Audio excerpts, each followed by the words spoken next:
राम राम दोस्तों, जय माता दी, जय गुरु गोरक्षनाथ। तो आज की वीडियो में हम पितर के बारे में छोटे छोटे उपाय कैसे करें और हमारे पितृपक्ष में पितर कैसे खुश हों। दोस्तों, पितर दो प्रकार के होते हैं। एक ऊत पितर होता है, एक बड़ा पितर होता है।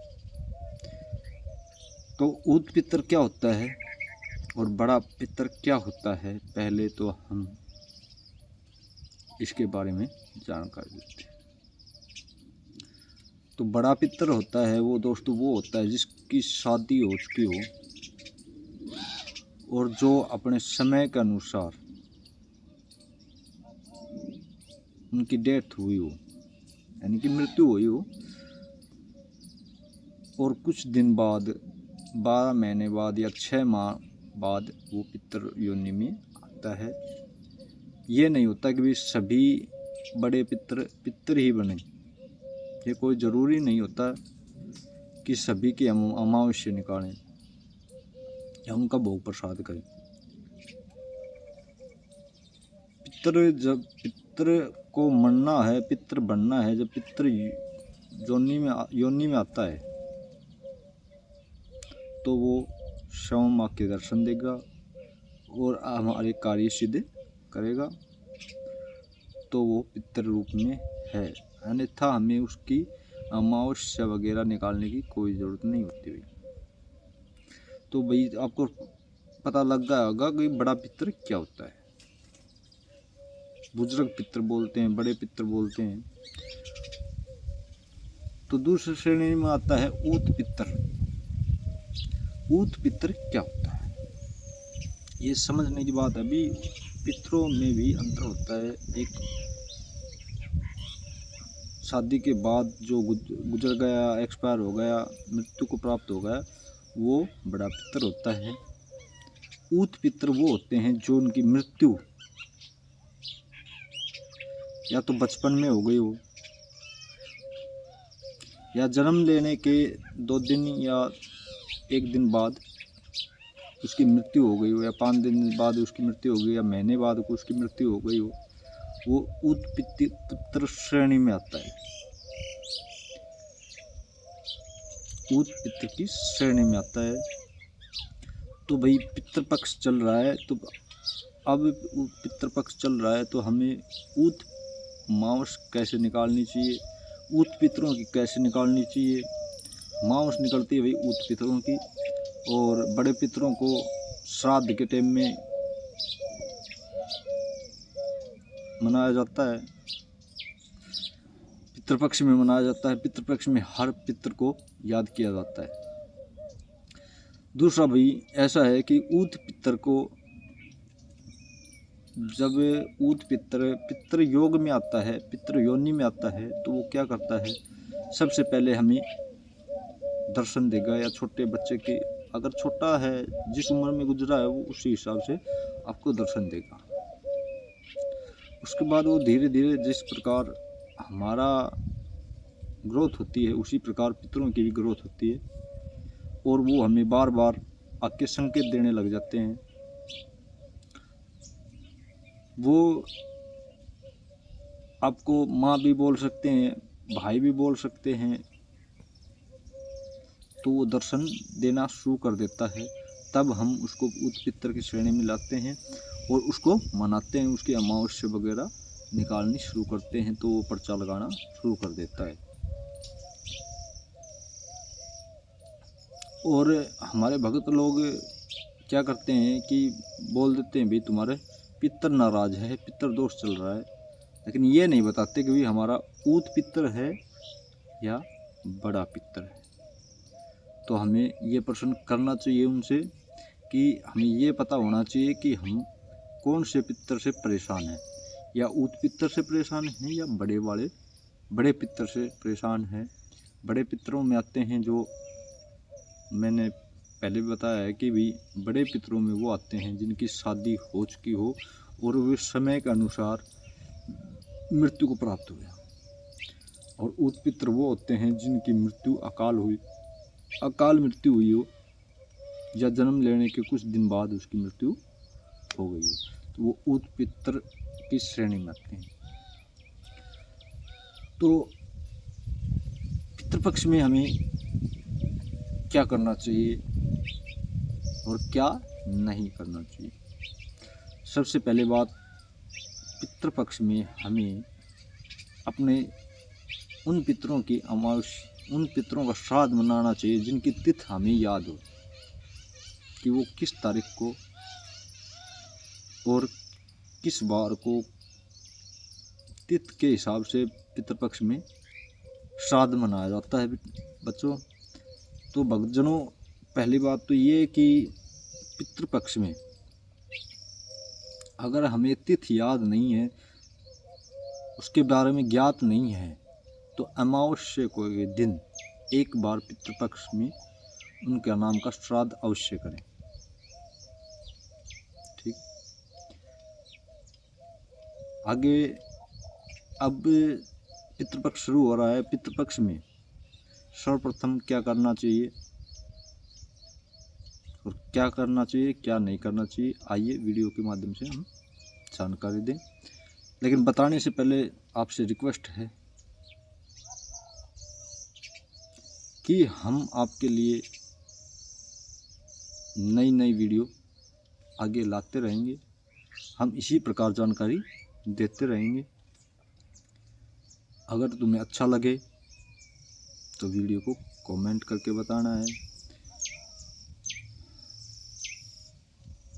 वीडियो को शेयर करना है। तुम्हारे एक शेयर से हमारी बहुत ज़्यादा मदद हो सकती है। और तो दोस्तों, आइए वीडियो में शुरुआत करते हैं। पितृपक्ष में क्या करना चाहिए और क्या नहीं करना चाहिए। जैसे ही पितृपक्ष हमारा अब शुरू होने जा रहा है, तो सर्वप्रथम पितृपक्ष में जिस दिन पितृपक्ष शुरुआत हो उस दिन हमने सर्वप्रथम ब्रह्म मुहूर्त में उठना चाहिए और ब्रह्म मुहूर्त में उठकर स्नान इत्यादि करके एक घी का दीपक जलाना है हमारे पितरों के नाम से और प्रार्थना करनी है कि ज्ञात अज्ञात पितृदेव, ज्ञात अज्ञात पितृदेव हम पर कृपा करें। हम आपके बच्चे हैं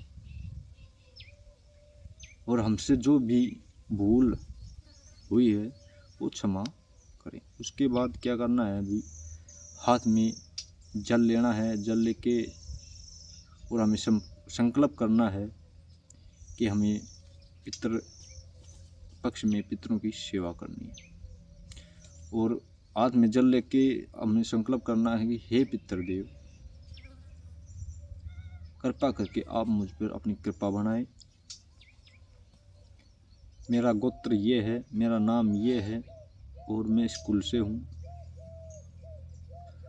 और जो भी मेरे ज्ञात अज्ञात पितर हैं वो मेरे घर में विराजमान हो और मुझ दास पर, मुझे अपने बच्चे पर कृपा बनाए।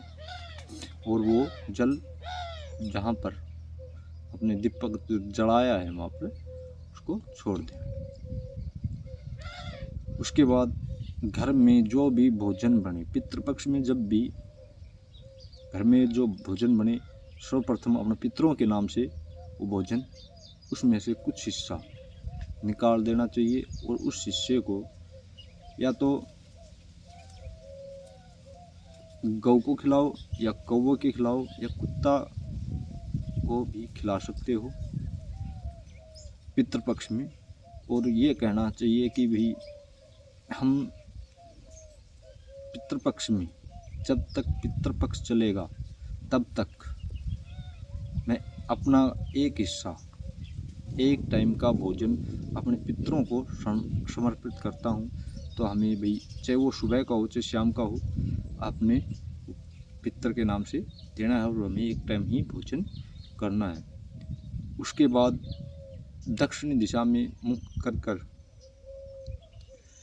दक्षिण दिशा में मुख कर दुर्वा लेनी है और 1 गिलास 1 लोटा जल लेना है। उसमें सफ़ेद तिल डालने हैं, शहद मिलाना है और मीठा डालना है और दक्षिणी दिशा की तरफ कर 3 बार अपने पितरों से विनती करनी है और दोहराना है कि हे पितृदेव हम पर कृपा करें। अगर आपको कोई मंत्र नहीं पता हो तो कोई ज़रूर नहीं है कि मंत्र ही बोलना है। अगर आपको मंत्र पता हो तो मंत्र का उच्चारण कर सकते हैं। दूसरा, मैं एक मंत्र दे रहा हूँ जो स्क्रीन पर है, स्क्रीन पर दिखाई देगा। इस मंत्र का भी आप उच्चारण कर सकते हो। यह गायत्री मंत्र है। ठीक, जब या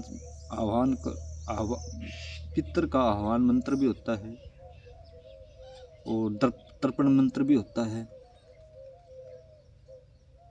तो आगे आने वाली वीडियो में हम आपको पूरी साधना, पितर की पूरी साधना बताएंगे कि पितर की हम कैसे साधना कर सकते हैं और कैसे हम पितर की कृपा प्राप्त कर सकते हैं, ये आने वाले वीडियो में। लेकिन अब क्या करना है वो ही 3 लोटे शुद्ध जल के हम पितर के नाम से ढालने हैं दक्षिणी दिशा की तरफ मुख करके। और जब या तो गायत्री मंत्र होता है, जो पितर का गायत्री मंत्र है वो तो स्क्रीन पर है, या तो ऐसे बोलना है या फिर हमें ओम मम पितृभ्यो नमः, ओम मम पितृभ्यो नमः, ओम मम पितृभ्यो नमः, इस मंत्र का उच्चारण करना है और 3 बार जल को डालना है। दक्षिणी दिशा की तरफ जल को अर्पित करना है अपने पितरों के नाम से। और दोस्तों यकीन मानो, ये पितृपक्ष में ये कार्य करके देखो। अगर आपके पितर 100% आपके पितर आपके पास आ जाएंगे और आप पर कृपा करेंगे और सपनों के माध्यम से आपको दर्शन भी देंगे, और आपको ये भी पता लग जाएगा कि आपके घर में उच्च पितर है या बड़ा पितर है, या किसी ने पितर बना के हमारे घर में भेजा हुआ है और उसकी हम अमावस्या वगैरह निकाल रहे हैं। तो जिस प्रकार का जैसा भी पितर होगा आपको पितर पक्ष में दर्शन अवश्य देकर जाएगा। यह उपाय कर लेना दोस्तों। जय माता दी, जय गुरु गोरक्षनाथ, जय पितृदेव।